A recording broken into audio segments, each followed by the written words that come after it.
Filsafat adalah suatu kegiatan untuk berpikir secara mendalam tentang diri manusia, alam semesta, dan Tuhan. Di dalam bahasa Arab, filsafat juga dikenal Mahabbatul Hikmah yang berarti artinya cinta kebijaksanaan. Nah, di dalam ilmu filsafat sendiri terdapat beberapa pembahasan seperti halnya epistemologi, ontologi, aksiologi, dan metafisika. Apa aja sih perbedaannya? Yuk kita bahas.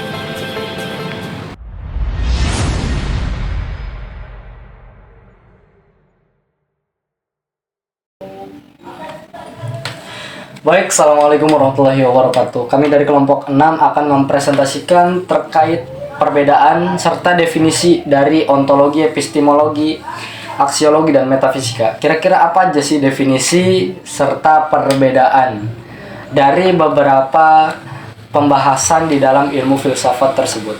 Yang pertama yaitu ontologi. Ontologi adalah sebuah kata yang terdiri dari dua kata dalam bahasa Yunani, ontos dan logos. Ontos berarti keberadaan atau eksistensi, sedangkan logos berarti ilmu. Dapat didefinisikan bahwasanya ontologi adalah ilmu yang membahas tentang eksistensi atau keberadaan. Maksudnya keberadaan apa? Keberadaan tentang apapun yang dibahas. Sedangkan secara istilahnya, ontologi yaitu adalah cabang ilmu filsafat yang membahas terkait dengan hakikat keberadaan atau eksistensi, baik yang bersifat fisik maupun non-fisik. Ontologi sendiri menelaah pertanyaan yang mendasar atau pertanyaan yang bersifat fundamental, seperti apa itu eksistensi, apa yang membuat sesuatu itu disebut nyata, dan bagaimana struktur dasar dari segala sesuatu yang ada. Dengan kata lain, ontologi mencoba untuk memahami dasar dari realitas sebelum membahas cara mengetahuinya. Nah, cara mengetahui ini disebut dengan epistemologi atau bagaimana bertindaknya, seperti itu. Dan berikut adalah salah satu contoh daripada ontologi. Contoh daripada ontologi yaitu menurut Plato, ternyata kursi yang kita duduki sekarang ini atau yang kita lihat secara visual sekarang ini itu merupakan hanyalah tiruan. Jadi bukan kursi nyata, itu tuh hanya tiruan dari kursi yang sempurna yang ada di dalam dunia ide. Jadi menurut Plato, yang benar-benar ada itu bukan kursi yang kita lihat secara mata. Akan tetapi yang benar-benar ada itu adalah ide tentang kursi kita sendiri. Seperti itu. Dan ada juga pertanyaan-pertanyaan yang bersifat ontologis. Apa sih pertanyaan yang bersifat ontologis itu? Yaitu pertanyaan yang bersifat menanyakan sebuah eksistensi atau keberadaan apa yang ditanyakan. Contohnya di nomor pertama atau di poin pertama yaitu pertanyaan tentang cinta. Mungkin di sini kita semua juga tahu cinta itu adalah apa. Cinta itu nyata nggak ya? Atau cuma perasaan aja? Nah, kenapa harus ada pertanyaan seperti ini? Ya karena kita kan hanya mengetahui cinta itu secara non-fisik. Karena kan kita merasakan cinta itu di dalam perasaan kita, di dalam hati kita. Sedangkan kita aja belum pernah ngelihat wujud daripada cinta itu seperti apa. Oleh karena itu timbullah pertanyaan yang bersifat ontologis seperti ini. Dan pertanyaan yang kedua yaitu Tuhan itu ada. Namun Tuhan itu tidak terlihat. Jadi, bagaimana cara kita tahu bahwasanya Tuhan itu ada? Nah, ini pertanyaan yang sangat mendalam sekali. Karena kan kita juga semua tahu bahwasanya Tuhan itu adalah sebuah zat yang patut kita sembah. Satu-satunya zat yang patut kita sembah. Akan tetapi, jika kita lihat dari segi visual, Tuhan itu mana? Nah, oleh karena itu, muncullah pertanyaan seperti ini yang bersifat ontologi, seperti itu. Ontologi itu tadi itu sebuah ilmu yang membahas tentang eksistensi, sebuah ilmu yang membahas tentang keberadaan. Oleh karena itu, keberadaan Tuhan itu dipertanyakan. Kenapa? Karena ya kita semua belum ada yang pernah melihat Tuhan secara fisik itu seperti apa, seperti itu.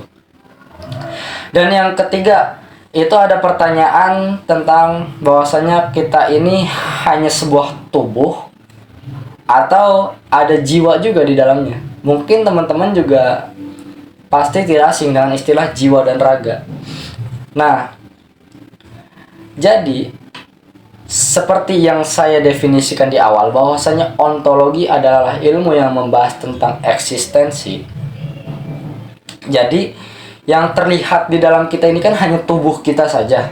Akan tetapi kita kan tidak tahu kalau kita ini punya jiwa. Nah, buktinya mana gitu. Nah, seperti itu. Oleh karena itu muncullah pertanyaan yang bersifat ontologis seperti ini.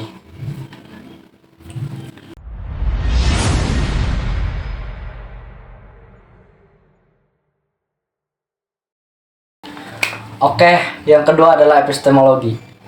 Epistemologi sendiri juga terdiri dari dua kata dalam bahasa Yunani, yaitu epistem dan logos. Epistem sendiri artinya adalah pengetahuan, sedangkan logos berarti ilmu. Nah, teman-teman juga pasti tahu kan apa perbedaan antara ilmu dan pengetahuan. Jadi, epistemologi adalah ilmu yang membahas tentang pengetahuan kita. Sedangkan dalam istilahnya, epistemologi dapat didefinisikan sebagai cabang ilmu filsafat yang mempelajari atau membahas tentang bagaimana kita memperoleh sebuah pengetahuan. Apa yang membedakan pengetahuan yang benar dengan sekedar opini? Serta sejauh mana kita bisa yakin bahwa pengetahuan kita itu benar atau sahih. Nah, epistemologi sendiri bersumber atau berfokus pada sumber, batasan, dan sifat pengetahuan, serta bagaimana kita bisa membedakan antara apa yang kita tahu dengan apa yang hanya kita percayai atau kita anggap benar atau asumsi lah gitu. Nah, ada juga di sini contoh daripada epistemologi. Nah, contoh daripada epistemologi yaitu mungkin teman-teman juga udah nggak asing lagi dengan istilah hujan kan? Pasti teman-teman juga sering merasakan cuaca hujan di kehidupan teman-teman semua. Nah, misal teman-teman pengen tahu bahwasanya hujan itu akan turun besok. Nah, di dalam epistemologi itu kita itu akan bertanya, atau di dalam ilmu tentang pengetahuan itu, atau ilmu yang membahas cara kita memperoleh pengetahuan itu kita tuh akan bertanya, bagaimana kita semua bisa tahu kalau besok itu akan hujan, gitu kan? Nah, salah satu diantaranya yaitu pengamatan langsung. Pengamatan langsung dengan cara apa? Kita sudah sering kali melewati kondisi cuaca hujan. Oleh karena itu, pengamatan secara langsung ini sangat berpengaruh. Teman-teman melihat awan mendung, sangat mendung sekali, dan angin kencang. Berdasarkan pengalaman sebelumnya yang teman-teman pernah lalui, teman-teman itu tahu bahwasannya kalau cuaca seperti itu, hujan itu bakalan turun besok. Dalam hal ini, pengetahuan kita semua itu didapat melalui pengamatan kita secara langsung. Jadi pengalaman kita. Jadi ilmu yang kita peroleh atau ilmu pengetahuan yang kita peroleh itu adalah dari pengalaman kita.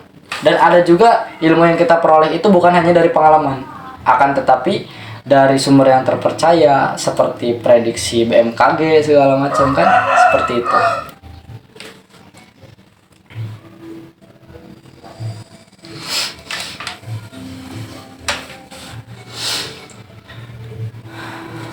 Dan berikutnya terkait dengan aksiologi dan metafisika akan dibahas oleh dua rekan saya.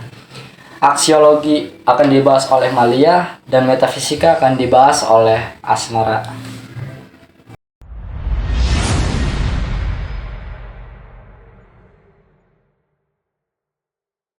Aksiologi. Seperti yang kita ketahui, aksiologi adalah filsafat nilai. Nilai dimaksud adalah nilai kegunaan. Apa kegunaan ilmu itu dalam kehidupan manusia? Tentu kita semua setuju dan sepakat bahwa ilmu telah banyak memberikan manfaat dalam kehidupan dan kesejahteraan umat manusia di dunia. Ilmu telah mampu mengubah dan memberantas bahaya bencana kelaparan, kemiskinan, dan lain-lain. Ilmu telah membuat manusia lebih mudah dan membantu dalam melakukan pekerjaan dengan efektif dan efisien. Namun demikian, ilmu juga dapat digunakan untuk merusak sendi-sendi kehidupan. Secara etimologis, aksiologi berasal dari bahasa Yunani kuno yaitu aksios yang berarti nilai dan kata logos berarti teori. Jadi aksiologi merupakan cabang filsafat yang mempelajari nilai dan kata lain aksiologi adalah teori nilai. Bramel seperti yang dikutip Amsal tahun 2009 membagi aksiologi dalam 3 bagian, yakni moral conduct, aesthetic expression, dan social political life. Moral conduct yaitu tindakan moral. Bidang ini melahirkan disiplin khusus yaitu etika. Aesthetic expression yaitu ekspresi keindahan, yang mana bidang ini melahirkan keindahan. Dan yang terakhir membidangi lahirnya filsafat kehidupan sosial politik. Memperbincang aksiologi tentu membahas dengan membedah masalah nilai. Apa sebenarnya nilai itu? Bertens tahun 2007 menjelaskan nilai sebagai suatu yang menarik bagi seseorang, suatu yang menyenangkan, suatu yang dicari, suatu yang disukai atau diinginkan. Pendeknya, nilai adalah suatu yang baik. Lawan dari nilai adalah non-nilai atau disvalue. Ada 3 ciri yang dapat kita kenali dengan nilai, yaitu nilai yang berkaitan dengan subjektif, praktis, dan suatu yang ditambah pada objek. Pertama, nilai yang berkaitan dengan subjek, artinya nilai itu berkaitan dengan manusia sebagai subjek. Kalau tidak ada manusia yang memberi nilai-nilai, nilai itu tidak pernah ada. Kedua, nilai dalam konteks praktis, yaitu subjek ingin membuat suatu seperti lukisan, gerabah, dan lain-lain. Ketiga, berkaitan dengan nilai tambah pada objek. Nilai tambah ini dapat berupa budaya, estetis, kewajiban, dan kebenaran. Tokoh penting dalam aksiologi berasal dari berbagai tradisi filsafat. Yang pertama yaitu ada Plato. Pandangannya nilai-nilai moral dan keindahan bersumber dari dunia ide, dunia sempurna yang tidak berubah. Dalam estetika, ia percaya bahwa seni harus meniru realitas yang ideal. Dalam etika, kebaikan tertinggi adalah bentuk ideal dari yang baik. Yang kedua itu Aristoteles.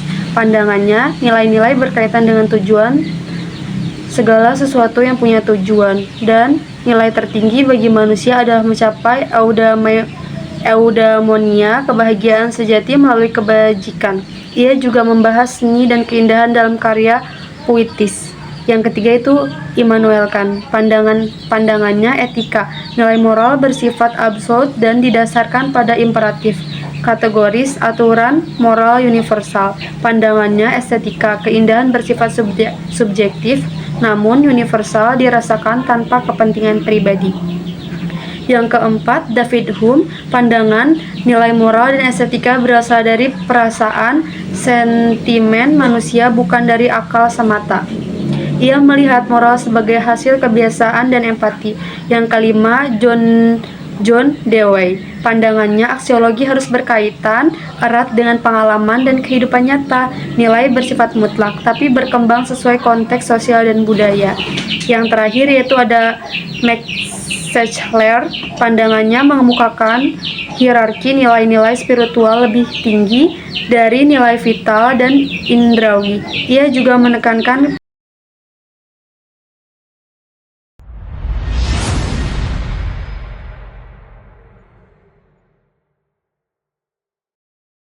Baik, di sini saya akan menjelaskan tentang materi metafisika. Metafisika adalah cabang filsafat yang mendapatkan persoalan tentang keberadaan atau eksistensi atau juga eksistensi.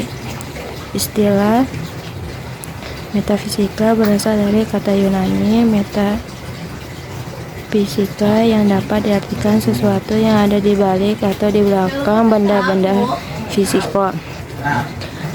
Aliran metafisika yang melihat keberadaan dari segi kualitas, yaitu aliran metafisisme dan spiritualisme.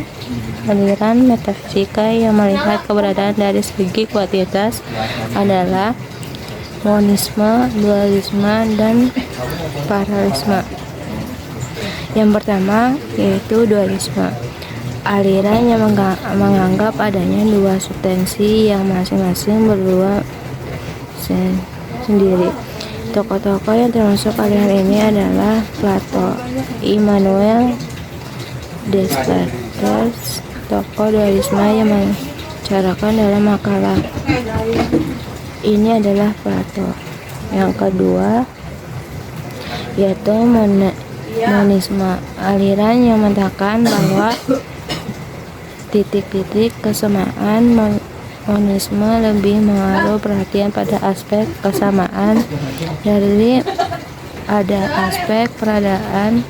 Seorang menganut monis berkecenderungan menjadi seseorang determinis karena ia akan kecenderung menekankan segalanya dengan mengorbankan sikap individual seperti spontanisi. Yang ketiga yaitu pluralisme, yaitu aliran yang tidak mengakui adanya satu substansi atau dua substansi melainkan banyak substansi. Don Gobert menyatakan bahwa pluralisme merupakan suatu teori yang menganggap bahwa menyatakan itu tidak berdiri dari satu substansi.